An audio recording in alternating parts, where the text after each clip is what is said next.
You want to buy an airline because you have $1 million in your pocket for nothing. You've got the romance of it in your head. Jets crossing the sky with your logo on the tail, millions of passengers a year, and you are collecting a little slice of every ticket. Move people from one city to another, charge them for the privilege, multiply by millions. That's a transport business. American Airlines flies one of the biggest fleets on Earth, like hundreds of planes, thousands of routes, gates at airports all over the world.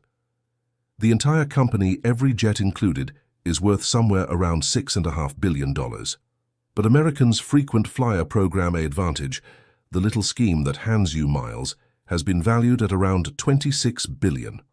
On its own, roughly 4 times more than the whole airline that owns the planes. Sit with that. The planes are almost a rounding error, and the real company is the miles. You think an airline makes its money flying people. The truth is that flying people is a miserable, razor-thin business. Some airlines actually lose money doing it. The real machine is the one that generates the fortune, is a bank hiding inside the airline.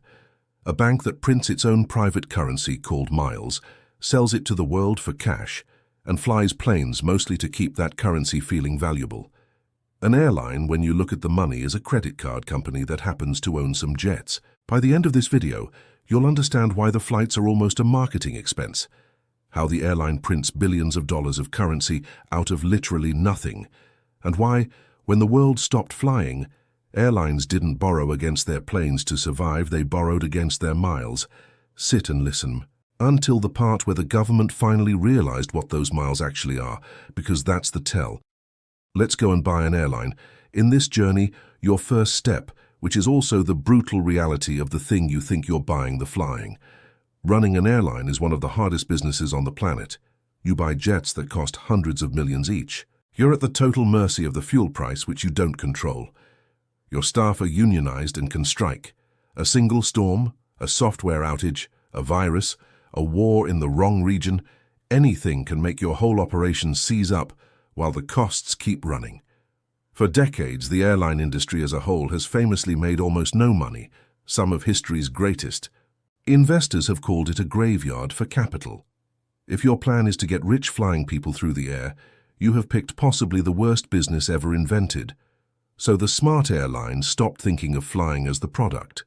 It started thinking of flying as the bait, because bolted onto that money-losing airline is a second business that is one of the most profitable things in modern capitalism, and it runs on a currency the airline gets to print itself.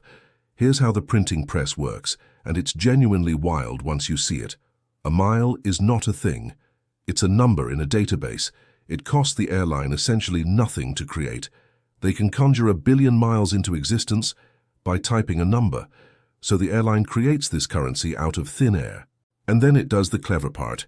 It sells those miles in bulk for real cash to banks. When Chase or American Express runs an airline credit card, the bank buys enormous quantities of miles from the airline and then hands those miles to you as rewards. Every time you swipe the card, buy groceries, buy gas, buy a coffee, the bank gives you miles, and to get those miles, the bank paid the airline actual money. Do you see what just happened? The airline got paid real cash, up front for a currency it invented for free, and you earned those miles buying things that have nothing to do with flying. Every swipe of that airline credit card, at a supermarket 1,000 miles from any airport, quietly funnels money to the airline. And the margins on this are extraordinary. The loyalty side of an airline can run profit margins somewhere between 40 and 50%, while the flying side scrapes by on nothing or bleeds red. American Airlines invented the first major version of this back in 1981, and in doing so, accidentally invented something far more valuable than an airline, a machine that prints money and calls it miles. That's why the flights matter at all. The planes, the routes, the status tiers, the gold and platinum cards, that entire theater exists to make you want the miles. To make you chase status, book the co-branded credit card, put every purchase on it, and give the bank a reason to keep buying billions of miles from the airline. The flying isn't the business. The flying is the reason the currency has value. Take away the planes and the miles are worthless, so the airline keeps flying, at a loss if it has to protect the thing that actually makes the money. Before I show you the moment this whole trick got exposed, think how many airline miles or points are you sitting on right now that you've never used, and be honest, Do you think of them as real money like savings or as basically nothing? Tell me in the comments. And if you like having the real machine behind an everyday thing pulled apart in front of you, you can also subscribe. This channel is called Stupid Rich Math, and finding the bank hiding inside the business is the whole job of this channel. Okay, now the moment the mask slipped, and it happened when the world stopped flying. Rewind to 2020 when COVID hits. Borders were close. Passenger traffic at the big US airlines falls by around 85 to 90% almost overnight. Planes are parked in the desert. The airlines are staring down the barrel of bankruptcy, and they desperately need to borrow billions just to survive. So here's the question that reveals everything. When an airline needs to raise emergency money, what does it put up as collateral? You'd assume the planes, right? The jets are worth hundreds of millions each. Surely that's the valuable asset. No, they borrowed against the miles. United raised around $6.5 to $7 billion, backed by its Mileage Plus program. Delta borrowed roughly $9 billion against Sky Miles, and American pledged its A-Advantage program to raise about $10 billion. At the time, the largest financing in the history of the airline industry. Together, in a matter of months, the big three raised somewhere around $26 billion. And the collateral wasn't a single airplane. It was the frequent flyer programs. Read what that actually means. In the airline's darkest hour, when the planes were grounded and worthless, the thing the banks were willing to lend billions against, the thing appraisers valued higher than the entire rest of the company, was the little scheme that gives you miles for buying groceries. The airline told the whole world in legal filings that its most valuable possession was not its fleet. It was its currency. The mask was off. But here's the darker turn, and it's the part that makes this a scandal. Because miles are a currency the airline prints and controls, the airline can also quietly make them worth less. Overnight, with little warning, an airline can change how many miles a flight costs. And the savings you'd been carefully building up are suddenly worth a fraction of what you thought. It's a currency where the issuer can devalue your holdings whenever it's convenient, and you have no vote. When one major airline pushed through changes that made its miles harder to use in 2023, the backlash from loyal customers was so fierce the airline had to publicly walk it back. And this got serious enough that in September 2024, when the US government stepped in, the Department of Transportation launched a formal inquiry into the frequent flyer programs of the four biggest US airlines, American, Delta, United, and Southwest, demanding records over the way they devalue rewards, hide pricing, and pile on fees.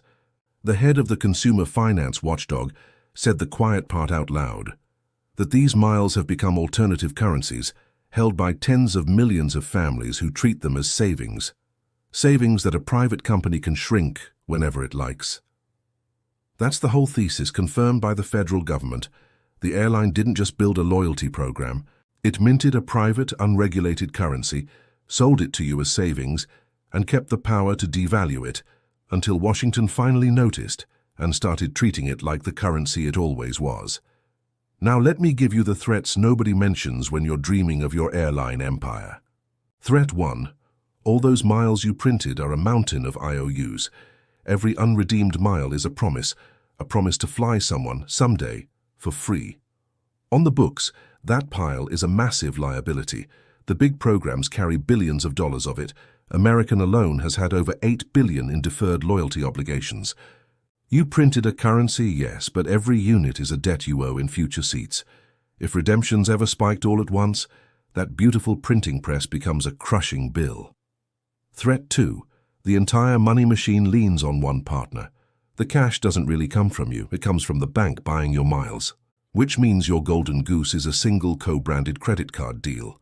Sour that relationship with your bank partner or lose it to a competitor, and the river of cash that props up the whole airline can slow to a trickle overnight.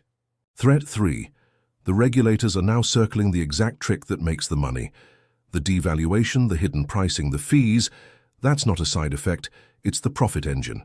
If the government forces real transparency or limits how freely you can devalue miles, the highest margin part of your business gets squeezed. And underneath it all, you still have to run the actual airline, the brutal, striking, fuel-burning, weather-cursed flying machine, because the day the planes stop, the currency dies with them.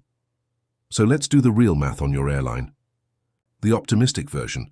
You run the flying operation at break-even or even a small loss, and you treat it as the marketing arm for the real business, the currency.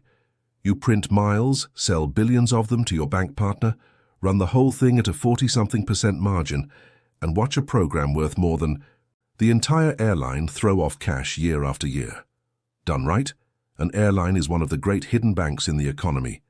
This is why the money keeps flying.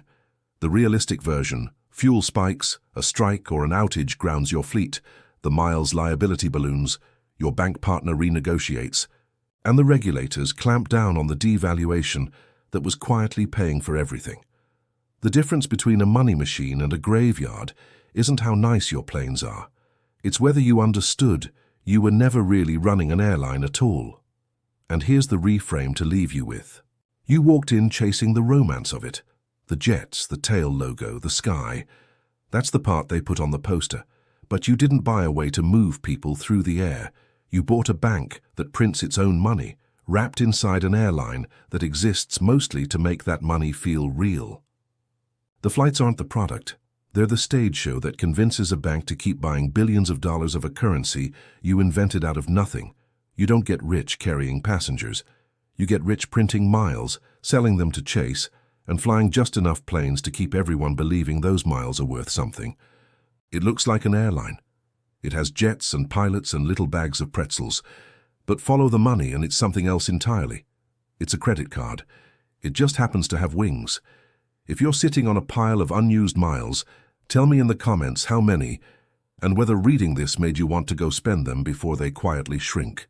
And if you want to know which other everyday businesses are secretly banks in disguise, subscribe, because that is the whole point of this channel. This has been Stupid Rich Math. Now go check what your miles are actually worth, while they're still worth it.